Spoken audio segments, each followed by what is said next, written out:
Audiolibros en 15 minutos. Suscríbete al canal y explora un nuevo libro cada día. La tecnología ha globalizado el mercado laboral y ha aumentado la competencia. Hace solo unas décadas, conseguir un trabajo era pan comido. Siempre y cuando destacaras entre las pocas personas de tu área geográfica que también habían solicitado el trabajo deseado, tenías muchas posibilidades de conseguirlo. Pero hoy en día, está claro que ese no es el caso.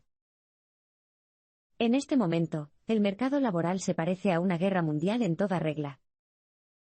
Después de todo, las innovaciones tecnológicas han permitido realizar una serie de trabajos desde cualquier parte del mundo. Como resultado, el número de personas que compiten por un número limitado de empleos ha aumentado, lo que ha hecho que la competencia sea más feroz que nunca. Para complicar aún más las cosas, un número sin precedentes de personas se están comprometiendo a batir récords mundiales en estos días, un hecho que hace que diferenciarse del resto sea mucho más difícil. Por ejemplo, en 1954, cuando el atleta británico Sir Roger Bannister corrió una milla en menos de 4 minutos, mucha gente pensó que su logro representaba los límites del rendimiento humano. Pero hoy en día, más de 20 estadounidenses rompen esa barrera de los 4 minutos al año. Y, por último, las computadoras, los robots y otras formas de inteligencia artificial están ejerciendo presión sobre el mercado laboral. Tomemos como ejemplo a la empresa de comercio electrónico y computación en la nube Amazon, que está haciendo que los empleados humanos sean redundantes mediante el uso de la tecnología. Como la empresa opera exclusivamente en línea, no hay necesidad de cajeros ni vendedores. Amazon ni siquiera necesita pagar el alquiler de los escaparates de las tiendas ni invertir en ellos. El auge de este monolito en línea ha provocado naturalmente la quiebra de algunos competidores tradicionales, como la librería Borders, que anteriormente empleaba a más de 35.000 personas. Para llevar las cosas a un nivel aún más alto, Amazon ahora está estudiando el uso de drones para entregar sus productos, lo que podría eliminar por completo la necesidad de trabajadores humanos. El punto es que las máquinas son cada día más inteligentes, y representan un porcentaje cada vez mayor de puestos de trabajo. Los estándares increíblemente altos están llevando a las personas a tomar medicamentos para mejorar el rendimiento, con efectos negativos. ¿Qué harías para conseguir una ventaja en el trabajo? Bueno, para muchas personas, la intensa competencia está llevando a tomar algunas medidas desesperadas. De hecho, los fármacos para mejorar el rendimiento se han convertido en parte integral de la vida académica, deportiva e incluso profesional. Por ejemplo, los investigadores estiman que el 30% de los estudiantes toman el medicamento del estudio Adderall, una versión reducida de la droga ilícita conocida como Speed. Adderall se usa para tratar el trastorno por déficit de atención con hiperactividad, TDA. Sin embargo, según el Centro para el Control de Enfermedades, solo del 5 al 6% de la población padece realmente esta afección. La mayoría de los estudiantes toman este medicamento para aumentar su capacidad de atención, concentración y concentración. Gracias a estos beneficios, Kimberly Dennis, doctora en medicina y directora médica de un centro de abuso de sustancias, ha visto un marcado aumento en el consumo de Adderall entre los profesionales de entre 25 y 45 años. Una persona de este grupo de edad llamada Elizabeth, es la fundadora de una empresa de tecnología de la salud. Dijo al New York Times que comenzó a tomar Adderall porque trabajar duro no era suficiente, y la necesidad de dormir le impedía trabajar más horas. Pero no solo los estudiantes y los profesionales toman esos medicamentos. Alrededor del 40% de los mejores atletas usan drogas prohibidas para aumentar su rendimiento, y solo alrededor del 2% de ellos son capturados. Sin embargo, esta forma de pensar basada en el rendimiento a cualquier precio es insostenible. Al final, solo resulta en agotamiento. Por ejemplo, una encuesta realizada en 2014 a más de 25.000 empresas de 90 países reveló que el mayor desafío en estas empresas era la sobrecarga de empleados. Este problema se ha agravado tanto que Moritz Erhardt, de 21 años, becario del Bank of America, murió de un ataque epiléptico provocado por la falta de sueño después de trabajar 72 horas seguidas. Lo que es peor es que las personas responsables de brindar atención médica a esas personas también están sufriendo. Los estudios muestran que el 57% de los médicos residentes y el 46% de los médicos cumplen con los criterios de agotamiento. El secreto del éxito sostenible es equilibrar el estrés y el descanso. Todos hemos escuchado el clásico dicho trabaja duro, juega duro. Pero tal vez sea hora de añadir descansa bien a este adagio. Después de todo, dar tiempo al cuerpo y a la mente para descansar y recuperarse los fortalece, lo que le permite esforzarse más en el futuro. Tomemos como ejemplo a Dina Castor, una corredora universitaria. Nunca había ganado una carrera importante y, empeñada en lograrlo, fue a entrenar con el legendario entrenador Joe Vigil. Bajo su tutela, superó con creces sus niveles anteriores de éxito. Cuando se le preguntó cómo lo había hecho, dijo que el mayor impacto se producía entre las sesiones de entrenamiento, no el entrenamiento en sí. Más específicamente, Castor duerme de 10 a 12 horas cada noche, planifica su dieta con gran detalle, y recibe una sesión semanal de masajes y estiramientos. Un programa de recuperación tan riguroso ha permitido un crecimiento increíble. Entonces, ¿por qué es tan importante descansar? Bueno, una de las razones es que suprimir o resistirse a las necesidades, incluido el descanso, es una tarea mental estresante que hace que todas las demás sean mucho más difíciles. Por ejemplo, a mediados de la década de 1990, el psicólogo social Roy Baumeister se interesó por qué las personas se sienten cansadas después de abordar un problema complejo, y por qué los humanos se quedan sin fuerza de voluntad en general. Para estudiar la cuestión, reunió a 67 adultos en una habitación que olía a galletas con chispas de chocolate recién horneadas. Luego, las galletas mismas fueron llevadas a la habitación. A la mitad de las personas de la sala se les permitió comer las galletas, mientras que a la otra mitad se les dijo que comieran rábanos en su lugar. Naturalmente, para este segundo grupo, resistirse a las galletas fue difícil. Luego, después de que ambos grupos hubieran comido, se les pidió que resolvieran un problema que parecía solucionable pero que, de hecho, era imposible. Los que comían rábanos hicieron 19 intentos, y se dieron por vencidos en 8 minutos, mientras tanto, los comedores de galletas lo intentaron 33 veces, y dedicaron más de 20 minutos a la tarea. En pocas palabras, los que comían rábanos habían agotado sus músculos mentales al resistirse a las galletas, mientras que los comedores de galletas todavía estaban llenos de energía. El estrés puede estimular el crecimiento y la adaptación, pero una mentalidad positiva también es clave. En 1934, el endocrinólogo Hans Selye hizo un experimento en el que inyectó extractos ováricos en ratas. Las ratas reaccionaron con fuerza y él creyó que había descubierto una nueva hormona sexual. Pero pronto se dio cuenta de que estaba equivocado. En realidad, las ratas reaccionaron exactamente de la misma manera a cualquier inyección. El experimento solo demuestra que cualquier cosa que sorprenda o cause dolor e incomodidad puede provocar estrés. Curiosamente, sin embargo, Selye observó que las ratas se adaptaron a los factores estresantes con el tiempo. De hecho, el estrés puede ser positivo y estimular el crecimiento. Un buen ejemplo es el ejercicio.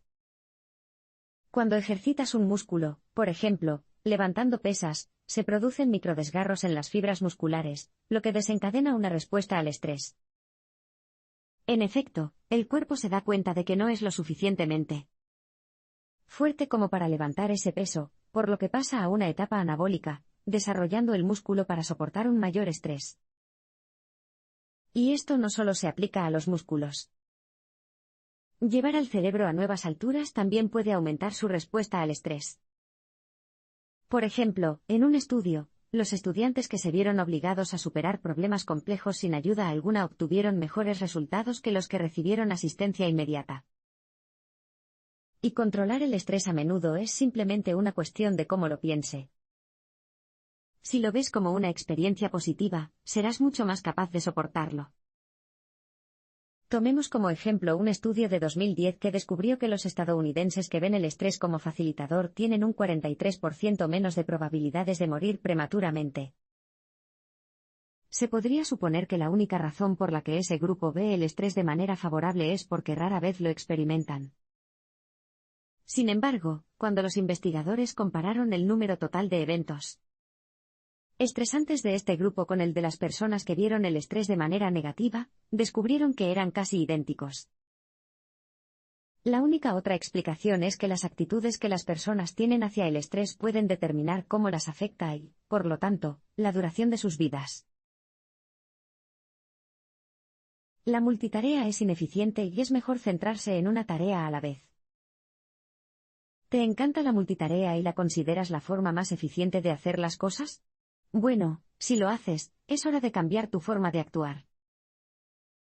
Esto se debe a que innumerables estudios han descubierto que tanto la calidad como la cantidad del trabajo se ven afectadas cuando las personas hacen varias cosas a la vez. Basta con echar un vistazo a una investigación de la Universidad de Michigan que descubrió que la multitarea puede consumir hasta un 40% de su tiempo productivo.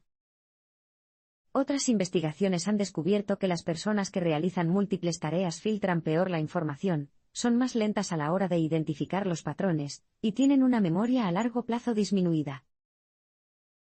Un mejor enfoque es hacer una cosa a la vez.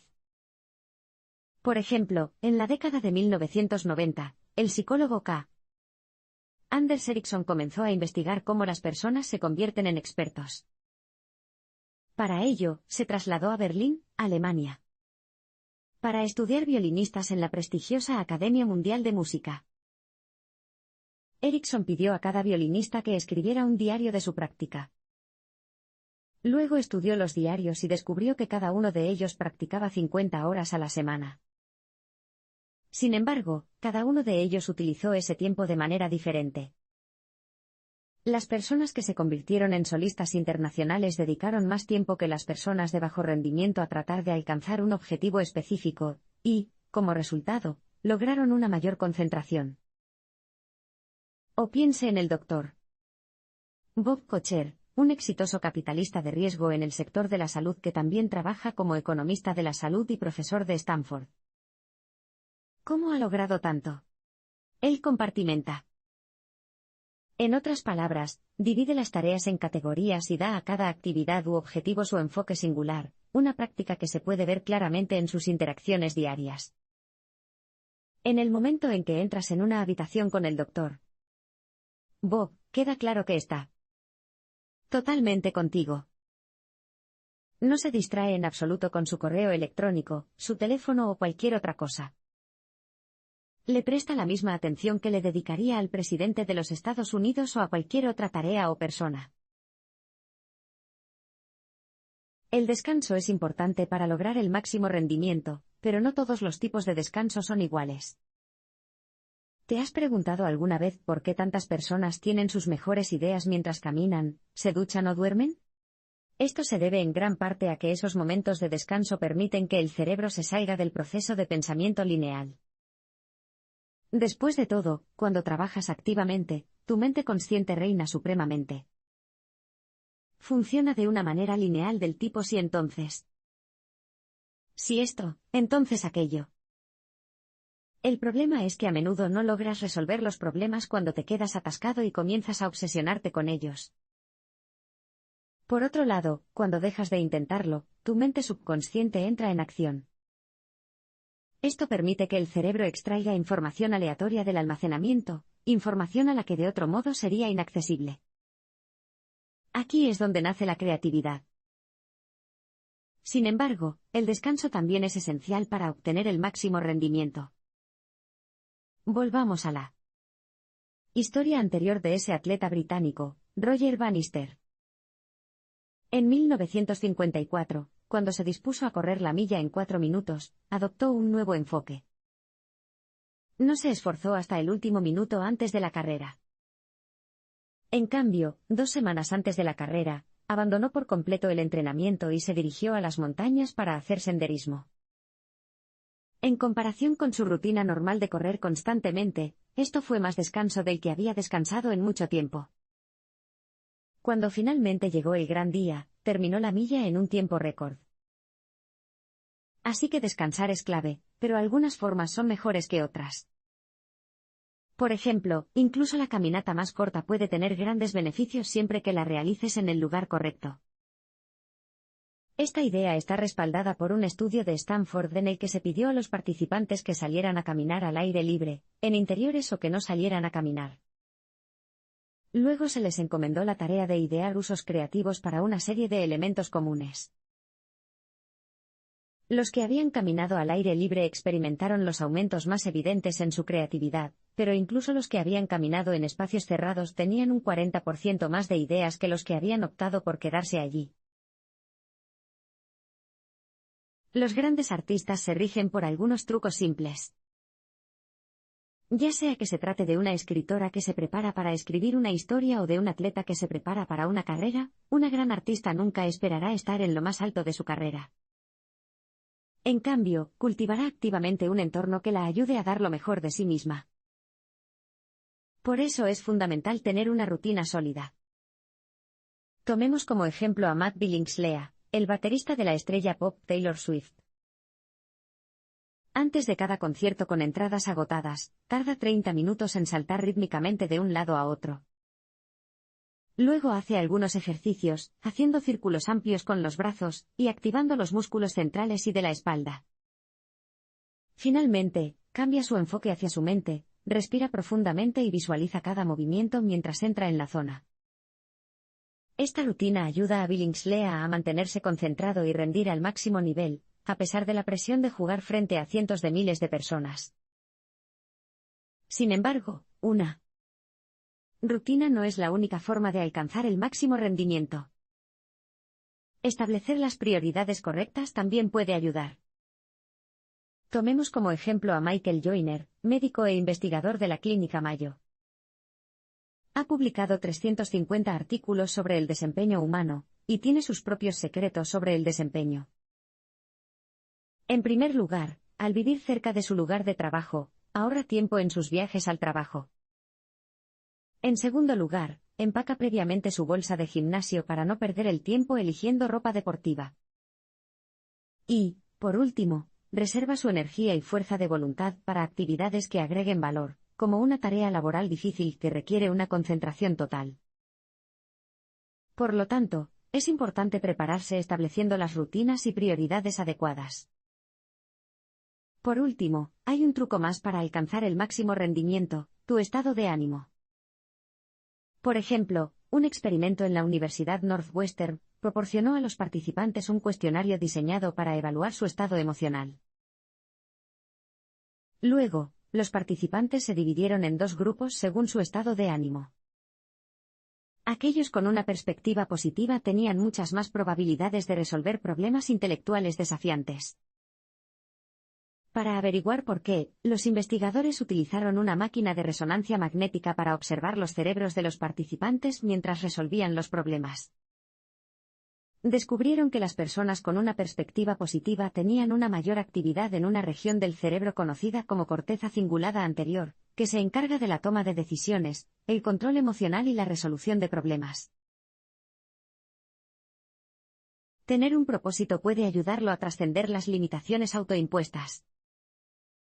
El sueño de todo niño es ser un superhéroe con una fuerza increíble y poderes deslumbrantes. Y resulta que la realización de ese sueño podría no pertenecer solo a la ciencia ficción. Esto se debe a que la fatiga y los límites físicos del cuerpo en realidad solo existen en la cabeza. En otras palabras, eres capaz de realizar acciones que van más allá de tus capacidades normales. Pensemos en Tom Boyle, un estadounidense común y corriente. Su esposa y él vieron una vez a un chico de 18 años conducir su bicicleta de frente contra un Chevy Camaro en una carretera suburbana de Tucson, Arizona. Llegaron corriendo al lugar y Tom inmediatamente se puso manos a la obra levantando la parte delantera del coche con sus propias manos, liberando las piernas del niño en el proceso. Cuando el niño aún no podía salir del coche debido a su lesión, Boyle le gritó al conductor que lo arrastrara libre.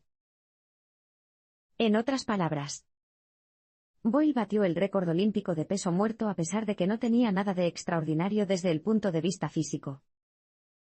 No era más que un simple supervisor de un taller de pintura cuyo impulso por salvar a un niño le dio una fuerza sobrehumana.